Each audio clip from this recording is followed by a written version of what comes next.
What's up guys, my name is Ace, and this week's weekly challenge in Modern Warfare 3 will unlock the JAK Requiem Kit for the Kastov 762. However, it turns out once you unlock this, it's also available on the Kastov 545, even though it's not explicitly stated in-game. So in today's video, we're going to be doing a deep dive into this kit, which gives you essentially zero recoil on these guns. And without further ado, let's dive right into this. The first thing to point out is this doesn't affect your damage or your range values at all for either of these guns. However, the first downside to this is we see a 4% reduction in our rate of fire. So for the Kastov 762, our rate of fire value goes from 600 rounds per minute down to 577. And for the Kastov 545, it takes our rate of fire from 652 rounds per minute down to 625 rounds per minute. So this is a noticeable reduction to our rate of fire. And since our damage values aren't changed at all, this means our time to kill is just going to be straight up slower across the board for these guns. So let's have a look at our range and time to kill comparison here. Like I said earlier though, the ranges don't change at all. I just kind of like presenting the data in this way. And as we can see, with the Kastov 762, up close, instead of 300 milliseconds to kill, it's now 312 milliseconds. So this isn't an amazing time to kill for an assault rifle, but it's not extremely slow by any means. It's just not really going to be a standout in this area. Whereas with the Kastov 545, with that 5-shot kill up close, without this kit, we kill in 368 milliseconds, and with the kit, it's now 384 milliseconds. And this is a very slow time to kill in this game for a full auto gun. Even without the kit, it's pretty slow, and with the kit, it's even slower here. So this is a really key thing to note. If you are using this attachment, you will be sacrificing at least somewhat in the time to kill department. Now on top of this, another downside that comes with this kit is we do see a reduction to our bullet velocity value. With the Kastov 762, our bullet velocity goes from 720 meters per second down to 612 meters per second. And with the Kastov 545, it goes from 680 meters per second down to 578. And those are the key downsides to consider when using this new aftermarket part. Now let's get into the big upside though, and this is the fact that you have literally zero vertical recoil, and also very significantly reduced gun kick as well as horizontal recoil. It's technically not zero for those values, and you still have to consider firing aim stability as well. So there will still be a little bit of movement. This doesn't mean that literally every single bullet you fire in full auto will go in the exact same bullet hole,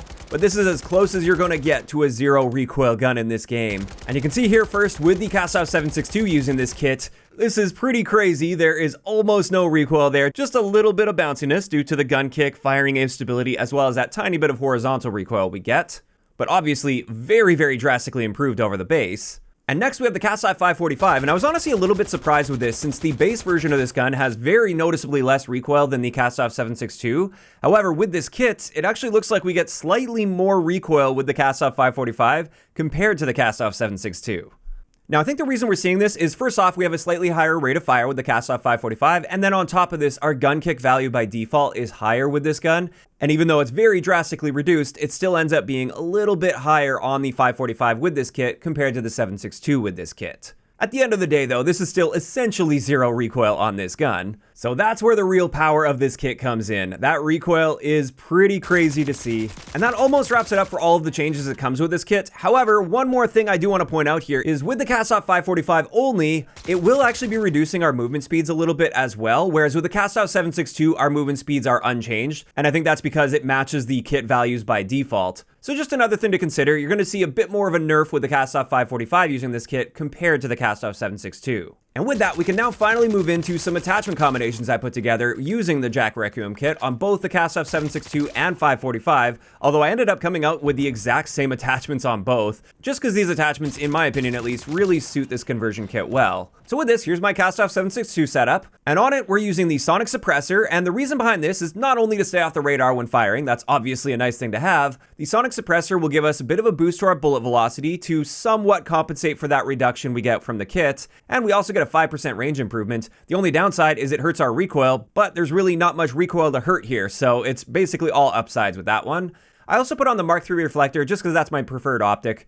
I tried with the JAK glassless optic as well to try to improve firing aim stability, but honestly didn't really notice any difference to the recoil, so I decided to just go with the one that I think looks a little bit better. Then on top of that, we have the ProLite TL3 stock and the TrueTac rear grip. Both of these are going to help with handling and a little bit with mobility. And with this particular build, you can see we've still got effectively zero recoil, as expected.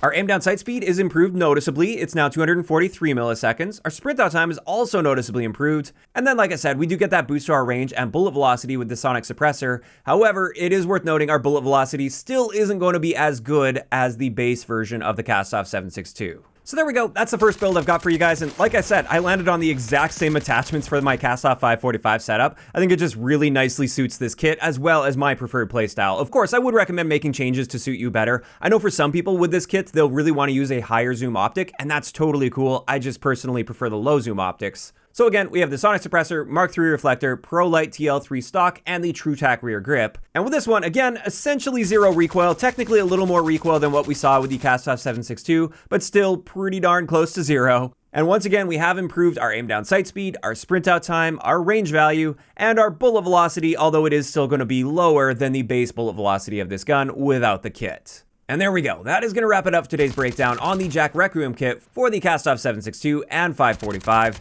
As for my thoughts on this kit, honestly, I'm not a big fan. I know it's kind of cool and interesting that there is a kit that literally eliminates vertical recoil and almost completely eliminates recoil in general on these guns. But at the end of the day, the first thing to point out here is with both of these guns, neither can really afford to be sacrificing in the time to kill department. Obviously, the Kastov 762 isn't too bad in this area compared to the Kastov 545, but if I am going to be using those guns, I want to squeeze out the best possible time to kill potential, and in that case, this kit isn't going to be the best option.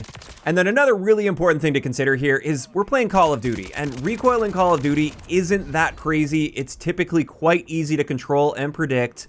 And for me at least as well, I've got a ton of muscle memory built up for controlling recoil every single time I pull the trigger with a full auto gun, since every full auto gun in the game will kick up at least to some degree when you're pulling the trigger, so I'm automatically pulling down on my right stick. And what I've found is when using this kit, that muscle memory I've got often makes me pull below the target because I'm expecting even just a little bit of vertical recoil. And in many cases, I've actually found that I'm a little bit less accurate using this kit because of that muscle memory I've built up, and it just feels very unnatural to me. Now, that might just be a weird thing with me personally, but at the end of the day, if I personally feel more comfortable with the recoil without this kit, and I get a better time to kill without this kit, then why would I ever use the kit? Now, keep in mind, of course, this is coming from a 6v6 multiplayer perspective. If you're somebody that plays Warzone or like Ground War, for instance, and you're taking really extremely long-range fights, in that case, absolutely, I can see how this would be far more beneficial. But at least for 6v6 multiplayer, I have zero issue controlling recoil on either of these guns, especially if I'm just popping on like one or two attachments to help in the recoil department without totally eliminating it. So for me at least, I straight up don't like this aftermarket part. I think it's a neat gimmick, but at the end of the day, I simply perform noticeably better when not using this kit on these guns. Now, of course, these are just my opinions based on my experiences with this, as well as my built-in muscle memory that just isn't well suited to this kit.